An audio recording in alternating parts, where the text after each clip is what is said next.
Yo siempre digo que la felicidad depende del sentido que cada uno de nosotros le damos a la vida.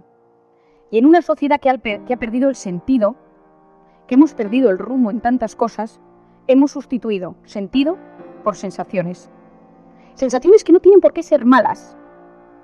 Puede ser la comida, puede ser un vino, puede ser un masaje, puede ser el mundo de la sexualidad, pero son tóxicas y malas cuando sustituyen el verdadero sentido de la vida. Y ese es el problema.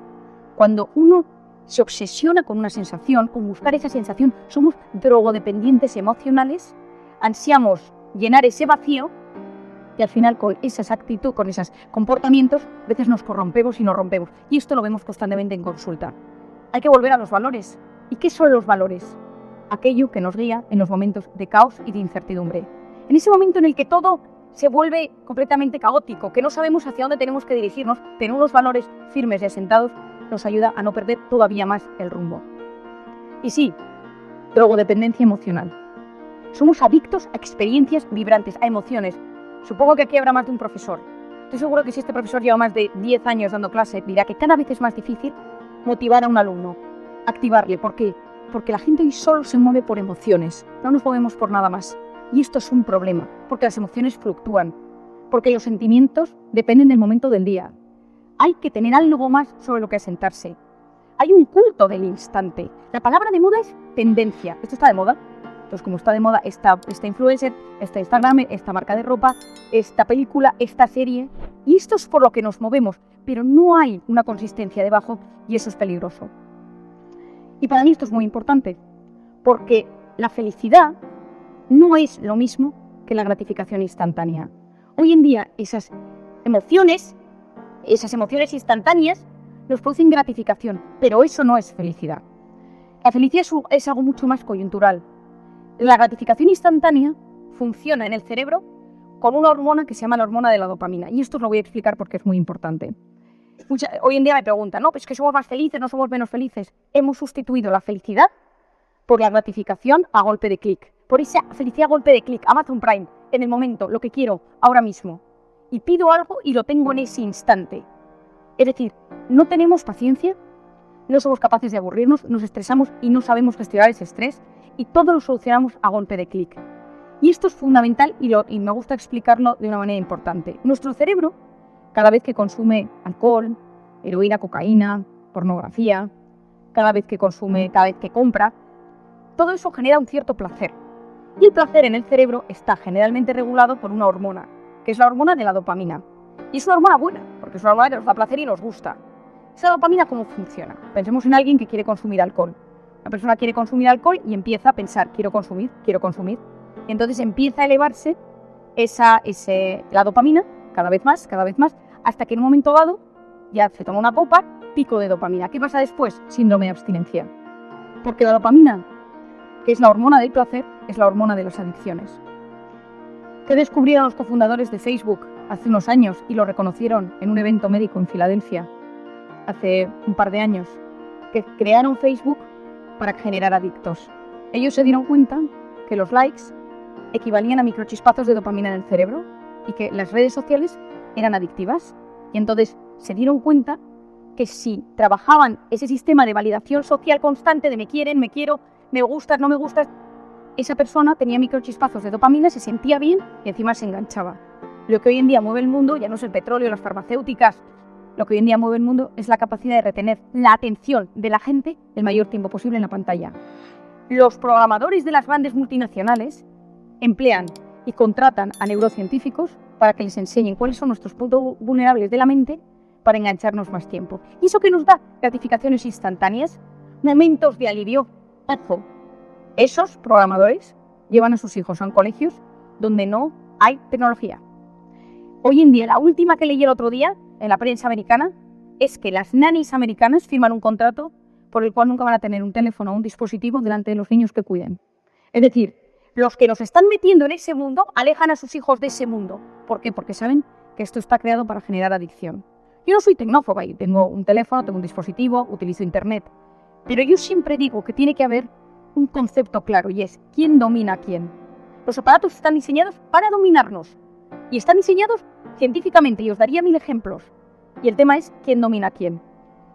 El cerebro cada vez que está aburrido o estresado te pide el teléfono. Fijaros, estoy de repente esperando el autobús, teléfono. He tenido una pelea con mi padre, teléfono.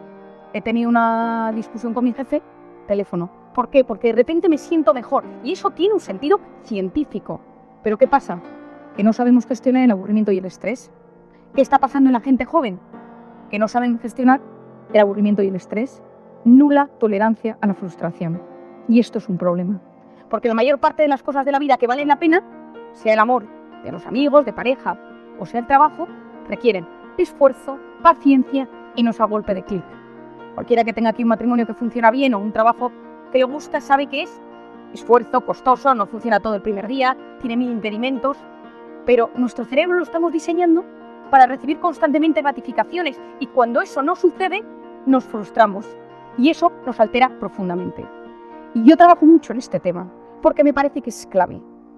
La capacidad de saber gestionar nosotros nuestro dispositivo. Y el segundo punto, donde esto es absolutamente fundamental, es el tema de la corteza prefrontal.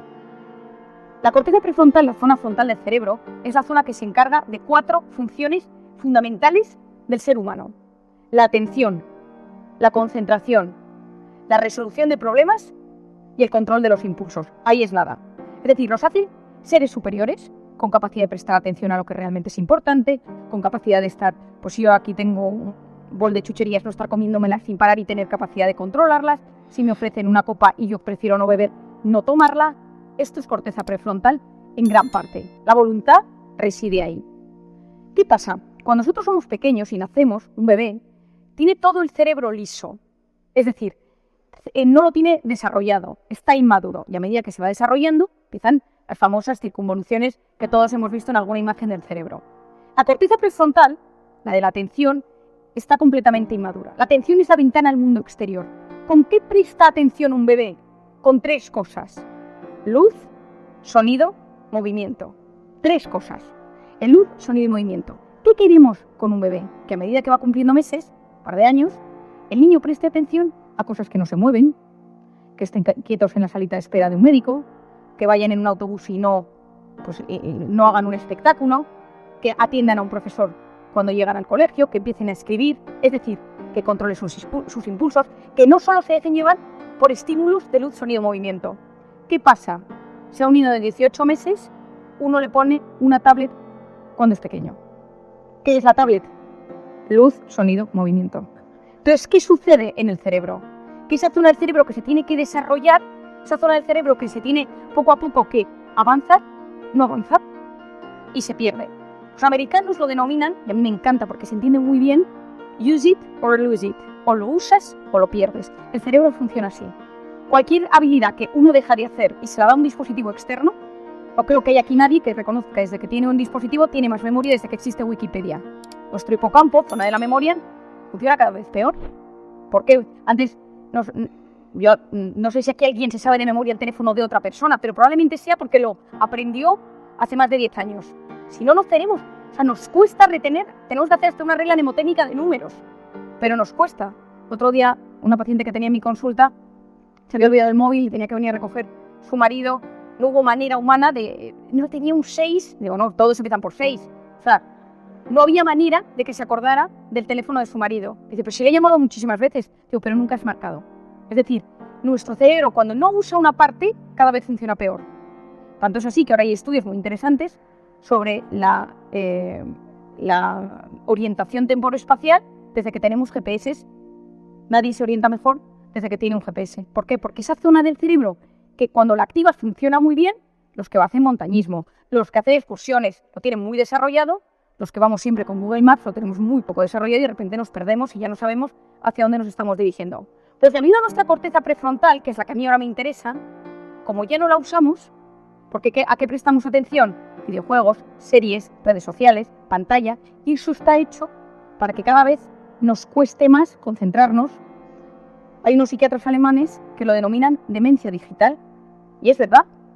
Una de las personas que más ha estudiado este tema, que es un americano que se llama Nicholas Carr, que ha trabajado en diferentes empresas americanas de tecnología, él tiene un artículo que se llama, muy conocido, que se llama ¿Nos está convirtiendo Google en estúpidos? ¿Y él qué dice ante esto? Dice, yo antes leía una novela durante 2 horas y al día siguiente retomaba la novela y me acordaba de los personajes. Yo ahora leo 20 minutos de la novela, no me acuerdo bien, no me estoy enterando bien, y al día siguiente, si la retomo, tengo que ir 2 páginas atrás porque no me acuerdo de qué estaba leyendo. Esto es un drama, porque al final, uno de los componentes más grandes que tiene la felicidad es el autocontrol, el control sobre mis impulsos, sobre dónde presto atención. Y aquí voy a una parte fundamental que luego hilo con esto. Yo como psiquiatra siempre defino la felicidad de esta manera. La felicidad consiste en vivir instalado de forma sana y equilibrada en el presente, habiendo superado las heridas del pasado y mirando con ilusión al futuro. Los que viven enganchados en el pasado son los depresivos. Los que viven angustiados por el futuro son los ansiosos. Depresión y ansiedad, las 2 grandes enfermedades del siglo XXI. Si tú le preguntas a alguien qué te preocupa, te habla del pasado o del futuro. Nos hemos olvidado de vivir en el presente.